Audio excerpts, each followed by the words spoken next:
Hello friends, आप सबका स्वागत है हमारी सेलेक्टिव निफ्टी यूट्यूब चैनल पर। आज इस पार्टिकुलर वीडियो पे हम जिस स्टॉक के बारे में डिस्कशन करेंगे उसका नाम है टाटा पावर। इसका हम वीकली से लेकर एक घंटे तक, मतलब एकदम एक हफ्ते का टाइम फ्रेम से एक घंटे तक ऑलमोस्ट हर एक टाइम फ्रेम पे मल्टी टाइम फ्रेम एनालिसिस करने का कोशिश करूंगा as per Elliott wave theory. और मैंने क्यों इस पार्टिकुलर स्टॉक के बारे में डिस्कस करने का फैसला लिया, उसके पीछे एक ही वजह है, क्योंकि मैंने पिछले दिन मेरा जो वीडियो बना रहा था वो था actually Jindal steel and power के बारे में। उस जिंदल स्टील एंड पावर के स्टॉक को मैं जब एनालाइज कर रहा था तब मुझे लगा चलो दूसरा जो पावर सेक्टर का जो स्टॉक्स है उसके बारे में भी थोड़ा बहुत एनालाइज करके देख लेते हैं कि उसमें क्या पैटर्न बन रहा है। और मुझे जो दिखा कि ये टाटा पावर जो लगभग आपका 27.8 से आपका 280 तक, मतलब उसका 10 गुना हो गया।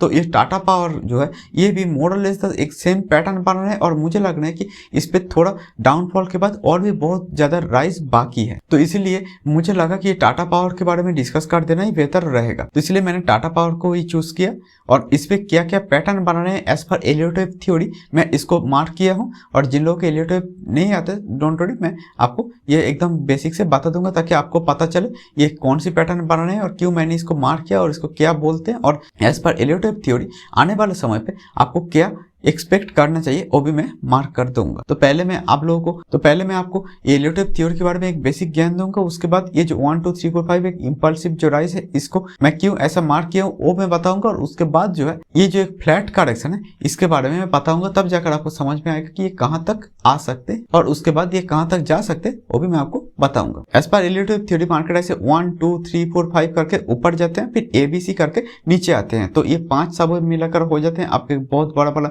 वेव 1, यानी कि ये आपका मेन ट्रेंड हो जाते हैं। और फिर ABC जो है ये हो जाते हैं आपका एक रिट्रेसमेंट यानी कि एक प्रॉफिट बुकिंग जोन। और जब ये ABC बहुत कॉम्प्लिकेटेड बन जाते हैं, मतलब ABC ऐसे करके बहुत समझ ले रहे हैं, तब उसको मैं WXY ऐसे करके मार्क कर देता हूँ। जो मैं इस पार्टिकुलर जो चार्ट है टाटा पावर की उस पर भी मैं किया। तो ये फर्स्ट वेव, थर्ड वेव और फिफ्थ वेव जो है ये होता है आपका मेन ट्रेंड और ये सेकंड वेव और फोर्थ वेव होता है आपका एक रिट्रेसमेंट जोन। तो ऐसे करके मार्केट आगे बढ़ते हैं कि 1 के बाद 2 फिर 3 4 5 ऐसे करके फिर ये 5 वेव मिलाकर और बड़ा वाला वेव 1 फिर 2 ऐसे करके मार्केट आगे बढ़ते हैं। तो चलिए अभी हमारा जो मेन चार्ट पे देखते हैं कि इस पे क्या हुआ है। इधर इस चार्ट पे मुझे लग रहा है कि ये वेव 1 ये हो गया आपको वेव 2, फिर ये 3, फिर ये 4, फिर ये 5 हो गया।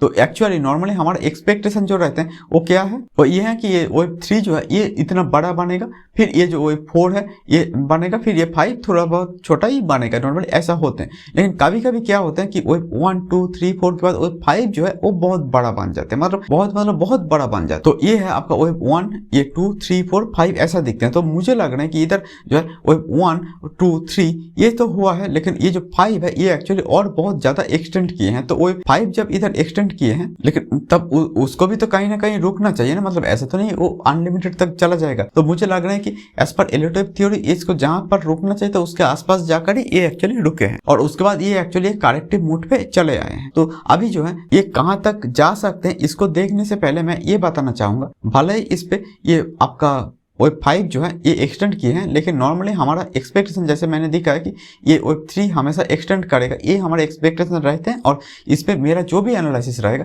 वो ऐसा नहीं कि इसके बाद वेव 3 को मैं छोटा दिखाकर वेव 5 को बड़ा दिखाने का चक्कर में मैं कुछ एनालिसिस करूंगा। तो मुझे लग रहा है कि वेव 3 जो है ये एक्सटेंड करेगा फिर से बड़ा टाइम फ्रेम पर, उस मुताबिक मैं इसको ऐसा मार्क किया हूँ कि 1 2 के बाद 3 इतना बड़ा बनेगा, फिर 4 फिर 5। तो उस मुताबिक अगर देखे तो ये कहां तक जा सकते हैं इसका भी टारगेट मैं दूंगा। लेकिन उससे पहले तो मुझे लग रहा है कि ये जो करेक्शन हुआ है इसको आपको समझना जरूरी है, क्योंकि इस करेक्शन को अगर आप समझ नहीं पाएंगे तो आप ये भी नहीं समझ पाएंगे कि ये करेक्शन कहां पर खत्म होंगे और उसके बाद ये इधर से कितना ऊपर जाएगा और कहां से वो राइज स्टार्ट करेगा वो भी आप ढूंढ नहीं पाएंगे। तो इसलिए मैं ये करेक्शन भी आप लोगों को समझाऊंगा, उसके बाद ही मैं आपको जो टारगेट के बारे में डिस्कस करूंगा। जैसे कि मैंने आप लोगों को बोला कि नॉर्मली ये करेक्शन जो होते हैं वेव 1 के बाद वेव जो 2 होते हैं, ये वेव 2 के अंदर मुझे लग रहा है कि करेक्शन है, ये पूरा का पूरा जो करेक्शन है ये पूरा का पूरा करेक्शन वेव 2 के अंदर है। और जैसे कि मैंने थोड़ी देर पहले आप लोगों को बताया कि नॉर्मली मैं ये जो करेक्शन है इसको मैं ABC मार्क करता हूँ, और जब वो बहुत ज्यादा जटिल हो जाते हैं यानी कि जिसको एलियट वेव के भाषा में बोलते हैं 3 3 3 3 ऐसा कुछ हो जाते हैं, तब मैं उसको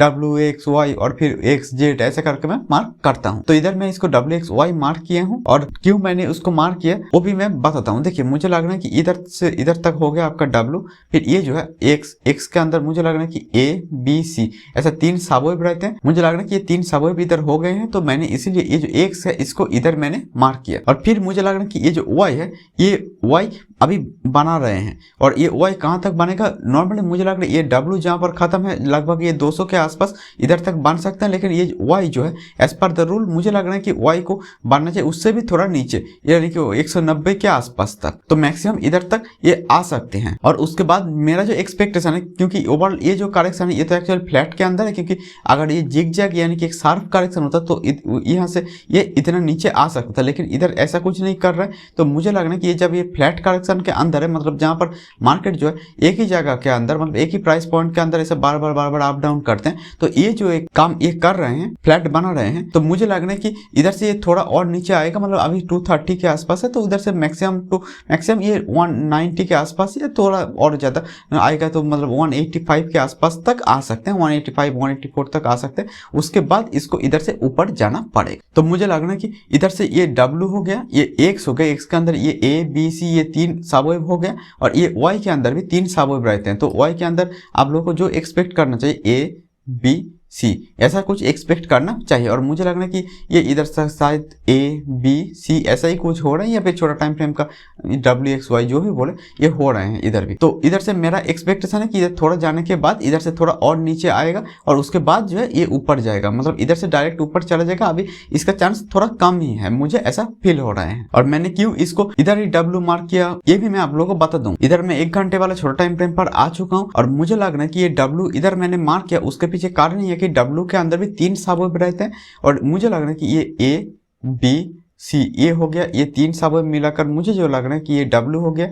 फिर ये जो है A B C ये एक रनिंग फ्लैट हो गया, ये हो गया आपका X, और फिर ये जो है ये आपका एक Y हो गया। तो ये 3 सबवेव मिलाकर एक्चुअली मुझे लग रहा है कि इधर एक W हो गया।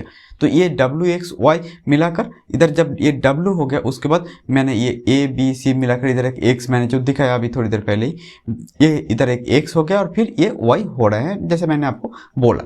तो इसीलिए मैंने इसको इधर W इसको एक रनिंग फ्लैट X, और फिर इधर जो है इसको मैंने Y मार्क कर दिया। और इधर इतना बड़ा जो करेक्शन हो रहा है इसके अंदर एक ऑल्टरनेट काउंट भी दिया जा सकता है, लेकिन वो ऑल्टरनेट काउंट मैं दे नहीं रहा हूँ, क्योंकि मुझे लग रहा है कि ये बेस्ट काउंट है। तो चलिए डेली टाइम फ्रेम पर फिर चलते हैं और देखते हैं कि ये करेक्शन के अंदर अगर और कॉम्प्लिकेशन आ रहे होंगे तो ये कहाँ तक बन सकते हैं। ये Y जब बन जाएगा तो उसके बाद हमेशा आपका 2 पॉसिबिलिटी रहते हैं। एक होता है कि इधर से 1 2 3 4 5 ऐसे करके एक बहुत बड़ा राइज दे दे, और ये जो है इधर तक OF 1 ये 2 के बाद इधर से OF 3 चालू करते। तो ये एक पॉसिबिलिटी है जो मैं एक्सपेक्ट कर रहा हूँ, ये नॉर्मली होना चाहिए, लेकिन मार्केट इतना आसान नहीं होता। तो दूसरा पॉसिबिलिटी क्या है कि ये इंपल्सिव राइज ना देकर मार्केट क्या करेगा, इसके बाद और एक X बनाएगा, फिर और एक Z बनाएगा, ऐसा कर सकते हैं। मतलब इधर तक ये जो करेक्शन ले रहा था ये और थोड़ा ज़्यादा देर तक करेक्शन कर सकते हैं। तो ये W X Y के बाद फिर ये X फिर ये Z बनाएगा। तो अभी जो है मैं दिखा रहा था कि इधर तक 1 इधर तक 2 के बाद इधर तक 3 हो सकते हैं, मतलब इधर से बहुत ऊपर जा सकते हैं 3 बनाने के लिए। ये एक पॉसिबिलिटी जैसे हो सकते हैं। सिमिलरली दूसरा एक पॉसिबिलिटी जो है वो हो सकता है कि इधर तक आपका एक Z बनाए और ये जो करेक्शन है ये और देर तक चले। तो तब ये जो 2 है जिसको मैंने इधर मार्क कर रहा हूँ, तब मैं उस 2 को इधर मैं मार्क कर दूंगा। तो ये क्या हो जाएगा आपका, ये जो है 1 तब ये इधर हो जाएगा आपका 2, उसके बाद इधर से तब आपका 3 चालू होगा। तो ये एक पॉसिबिलिटी है। और मुझे अभी के लिए एटलीस्ट ये जो फ्लैट हो रहा है तो मुझे नहीं लग रहा कि इधर से ये WXY के बाद ये जो X बनेगा फिर Z के अंदर ये बहुत नीचे तक ऐसा चला आएगा, बहुत शार्प नीचे चला जाएगा, ऐसा नहीं लग रहा। ना ही ये भी लग रहा है कि ये जो Y है इस पर भी बहुत शार्प कुछ करेक्शन ले लेगा, मतलब ये WX ये Y इतना बड़ा ऐसा कुछ होगा, मुझे अभी के लिए नहीं लग रहा। तो इसलिए मेरा एक्सपेक्टेशन है कि ये 1 ये 2 और उसके बाद ये जो 3 है ये बहुत बड़ा और शार्प ही बनेगा। ये तो होगा आपका एक नॉर्मल काउंट। लेकिन क्या होता है कि ऐसा जरूरी नहीं कि मार्केट हमेशा ऐसा ही कुछ करे। तो हो सकता है कि ये है आपका 1 ये 2 के बाद ये जो 3 है ये 3 हमेशा जरूरी नहीं कि बहुत बहुत बड़ा कुछ बन जाए, ऐसा हमेशा जरूरी नहीं है। तो जो नॉर्मली होना नहीं चाहिए, लेकिन अगर वो भी हो गया, मतलब एक जो नॉर्मल नहीं होता वो वाला पॉसिबिलिटी अगर मैं काउंट कर तो वो कैसा दिखेगा, तो तब जाकर ऐसा दिखेगा कुछ। ये जो वो फास्ट जो है मतलब वो 1 जो है ये सपोज के आपका एक्सटेंड कर गया, फिर ये 2 फिर ये 3 फिर ये 4, फिर ये 5। तब क्या होता है, ये जो वेब 3, 4, 5 ये क्या करते हैं, ये उतना बड़ा उतना कुछ एक्सटेंड नहीं करता। तो जो नॉर्मली नहीं होता वो वाला पॉसिबिलिटी अगर हो गया तो क्या ऐसा वो दिख सकते हैं तब मार्केट, तब ऐसा दिख सकता है कि वेब 1 जो है ये बहुत ऊपर तक चला गया, फिर ये 2, फिर ये 3, फिर ये 4, फिर ये 5, मतलब 3, 4, 5 उतना बड़ा नहीं बनेगा, लेकिन ये पॉसिबिलिटी का चांस बहुत कम है। तो सबसे कम पॉसिबिलिटी अगर कुछ है तो वो ये है कि फर्स्ट एक्सटेंड कर गए और उसके बाद सेकेंड हो गया, फिर थर्ड, फोर्थ, फिफ्थ जो होगा वो उतना बड़ा कुछ नहीं बनेगा, इसका पॉसिबिलिटी बहुत कम है। और सबसे ज्यादा पॉसिबिलिटी ये होता है कि ये 1 के बाद ये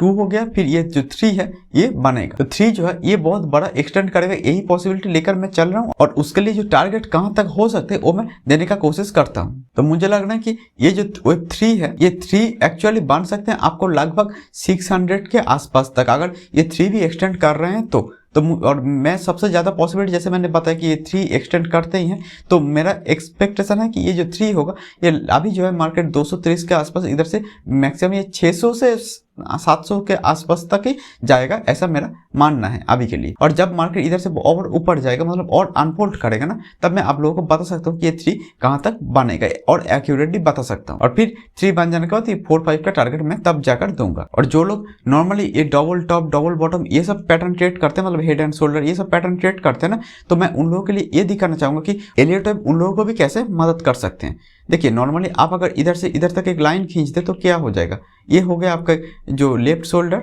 और उसके बाद जो है ये हो जाएगा आपका एक हेड और फिर ये जो है आपका एक हो गया right shoulder. As per Elliott wave theory ये जो है ये आपका एक वेब 1 जो है ये इधर तक हो गया और ये एक्चुअली एक इम्पल्सिव राइज है। तो ये अगर एक्चुअली एक इम्पल्सिव राइज है तो उसके बाद 2 होगा, फिर 3 जो होगा ये बहुत ऊपर तक बनेगा, फिर 4, फिर 5 का जो टारगेट होगा वो कहां तक बन सकते हैं ये आप ले पाते। लेकिन जो लोग ऐसा हेड एंड शोल्डर या इन्वर्टेड हेड एंड शोल्डर इसके भरोसे पे ट्रेड कर रहे होंगे उनके लिए ये जो स्टॉप लॉस है ये इतना बड़े होंगे इधर से इधर तक, वो अगर इधर पोजीशन ले रहे होंगे ब्रेकआउट पर तो, और उनका जो टारगेट होगा वो लगभग इधर तक ही मतलब 85 या 86 या इसके आसपास ही खत्म हो जाना चाहिए। तो ये जो पूरा का पूरा राइज था वो लोग ये मिस कर दे होंगे, लेकिन जो अगर एलियट वेब जिनको आते हैं अच्छी तरह से वो कभी भी ये जो राइज है इसको ये मिस नहीं करेंगे। तो ये है आपका वेब 1, क्योंकि हमको पता है कि वेब 1 है, वेब 2 है, उसके बाद 3 जो है वो नॉर्मली एक्सटेंड करते हैं और कभी कभी ये 5 भी एक्सटेंड कर जाते हैं जो इधर भी हुआ है। तो आप सोच आपकी कि आप ये 85 या 86 के आसपास ही क्या